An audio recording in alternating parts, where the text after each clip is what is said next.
আজকের রেসিপি হলো শাপলা আর লাউ দিয়ে শুক্তো। এখানে আমি চিংড়ি মাছটা ভেজে নিয়েছি, তারপর ওই তেলে একটু রাঁধুনি ফোড়ন দিয়ে দিয়েছি।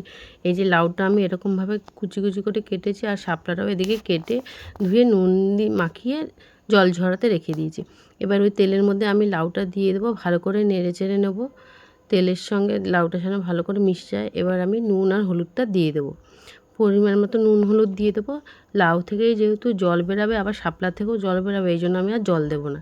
একটু ঢেকে ঢেকে রান্না করলে দেখুন লাউর থেকে কতটা জল বেরিয়েছে। লাউটা অর্ধেকটা সেদ্ধ হয়ে গেছে। এবার আমি শাপলাগুলো নুন মাখিয়ে রেখেছিলাম, ওটাও দিয়ে দিলাম। দেখেছেন শাপলা দিয়েই তাই কত জল বেরাচ্ছে। এবার আমি ভালো করে নেড়ে চেড়ে এবার এটা ঢেকে ঢেকে রান্না করব। এটা যখন প্রায় হয়ে আসবে তখন আমি এই যে চিংড়ি মাছ ভাজাটা দিয়ে দেবো। তারপর একটু পরিমাণ মতো চিনি দিয়ে দিলাম, যেহেতু দুটোই জলের জিনিস এই জন্য একটু চিনিটা দিতে হবে বেশি করে। দেখুন আমার রেডি হয়ে গেছে শাপলা আর লাউ দিয়ে চিংড়ি মাছ দিয়ে